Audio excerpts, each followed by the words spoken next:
শুক্রবার শিক্ষা প্রতিষ্ঠান খোলা রাখা হতে পারে এমন কথা বলেছেন একজন মন্ত্রী। ইসলামের আলোকে এই সিদ্ধান্তকে আপনি কিভাবে দেখেন? দেখুন,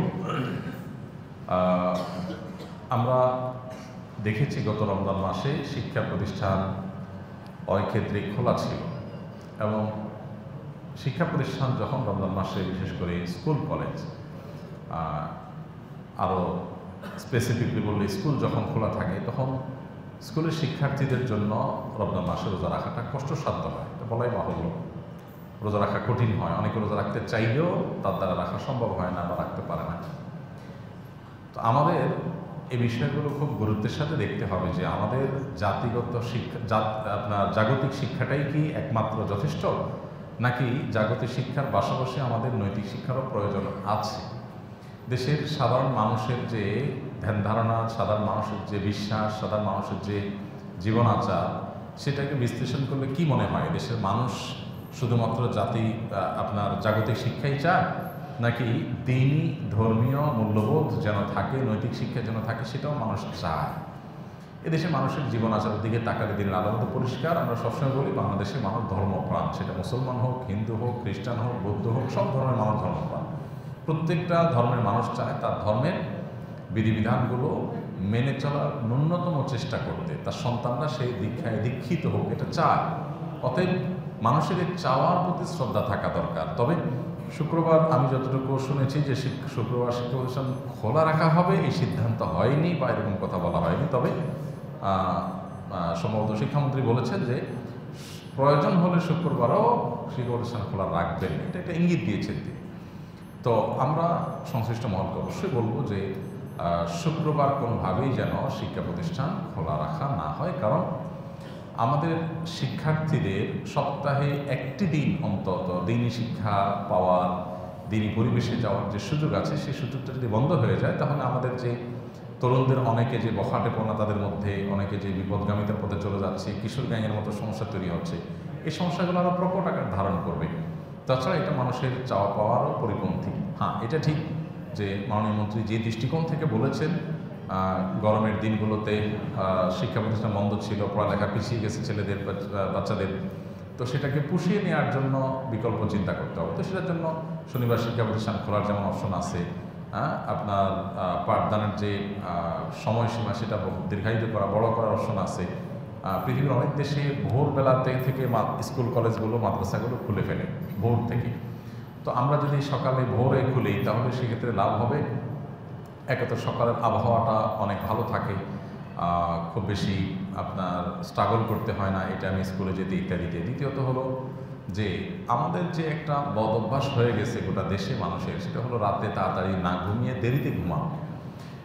যখন শিক্ষা প্রতিষ্ঠানগুলো খুব আর্লি মর্নিং চালু হবে, ক্লাসগুলো যখন এদিকে আগায় আনা হবে, তখন মানুষ এমনিতেই চাপে পড়ে রাতে তাড়াতাড়ি ঘুমাবে এবং সেটা মানুষের স্বাস্থ্যের জন্য ভালো, সব দিক থেকে ভালো। সকালবেলা মানুষ যে আপনার ফ্রেশনেস অনুভব করে, এটা অন্য কোনো সময় অনুভব করে না। অতএব শিক্ষা প্রতিষ্ঠান যদি কোনো কারণে দেখা যায় যে পড়ালেখা পিছিয়ে আসে, সেটাকে রিকভার করা দরকার, তাহলে তার আরও অনেক বিকল্প আছে। কিন্তু কোনো অবস্থাতে জুমার দিনে হাত দেওয়া ঠিক হবে না। ইসলামের সৌন্দর্যগুলোর একটা হলো জুমার দিন।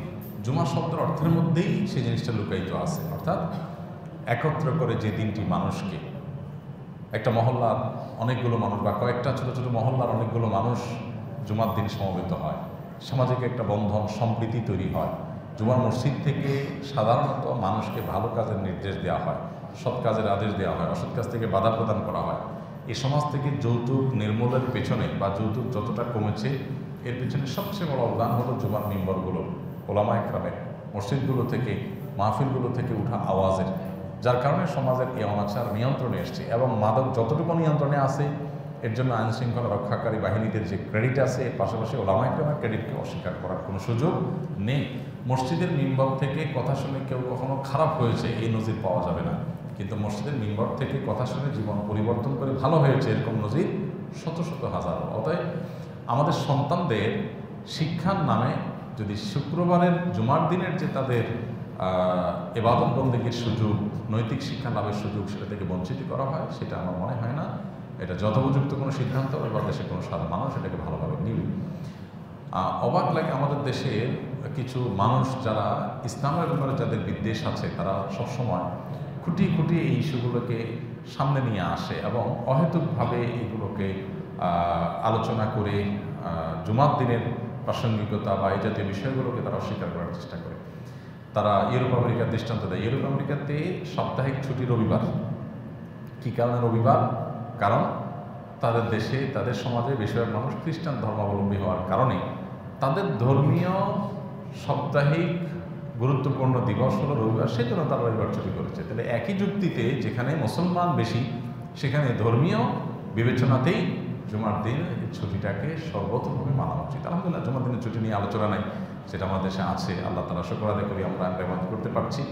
কিন্তু সেই সাথে শিক্ষা প্রতিষ্ঠানে যেন এরকম কোনো সিদ্ধান্ত না আসে যে শিক্ষার্থীরা শুক্রবার শিক্ষা প্রতিষ্ঠানে যেতে হয়। যদি হয় তাহলে সেটা খুবই দুঃখজনক হবে, বেদনাদায়ক হবে এবং আমার মনে হয় না যে এটাকে কেউই ভালোভাবে নিবে। ইসলামী শরীয়তের দৃষ্টিকোণ থেকে এটা কোনো প্রশংসনীয় উদ্যোগ হবে না। আমি আবার বলছি যে জাগতিক শিক্ষার চাইতে আমাদের সন্তানদের নৈতিক শিক্ষার প্রয়োজন কোনো অংশে কম নয়। এটা এদেশের ধর্মপ্রাণ মানুষের, প্রত্যেকটা মানুষেরই কম বেশি চাওয়া যে তার সন্তান যেন স্বধর্মে শিক্ষায় দীক্ষায় দীক্ষিত হয়, শিক্ষিত হয়। আমরা সকলে জানি একজন ব্যক্তি সর্বোচ্চ 4টি বিবাহ করতে পারে। কেউ যদি 4টির অতিরিক্ত বিবাহ করে তাহলে কী ধরনের গুনাহ করবে? তিনি কবিরা গুনাহ করেছেন এবং জেনায় লিপ্ত হয়েছেন, এই বিষয়টি এখানে বলা যাবে। কারণ আল্লাহ সুবহানাহু ওয়া তাআলা বলেছেন, ফানকাহু মা তাবা লাকুম মিনান নিসাই মাসনা ওয়া সুলাসা ওয়া রুবা। বিবাহ একজন পুরুষ সর্বোচ্চ 4টি পর্যন্ত করার অনুমতি রয়েছে। একসঙ্গে 4 জন স্ত্রী তার থাকতে পারে একসঙ্গে। আর 4 জনের অধিক যদি কেউ বিয়ে করেন তাহলে তার পঞ্চম থেকে নিয়ে পরবর্তী সকল বিবাহগুলোই অবৈধ এবং বাতিল বিবাহ হিসাবে গণ্য হয়, যার কারণে সেগুলো বিবাহ নয়, বরং সেগুলো জেনা এবং ব্যভিচার বলে দর্তব্য হবে এবং সে বিয়ে বিশুদ্ধ হবে না। অতএব 4-এর অধিক বিবাহ যদি কেউ করেন, একই সঙ্গে 4 জনের বেশি স্ত্রী রাখেন, সেটা শুধু হারাম হবে তাই নয়, এবং ওই বিয়েগুলো বিয়েই নয়, ওগুলো অটোমেটিক আপনার জেনা এবং ব্যভিচার হিসাবে ধর্তব্য হবে। প্রথম 4টা সেগুলো শুধুমাত্র বৈধ বিবাহ হিসাবে বিবেচিত থাকবে। আস-সুন্নাহ ফাউন্ডেশন, উম্মার স্বার্থে সুন্নাহর সাথে।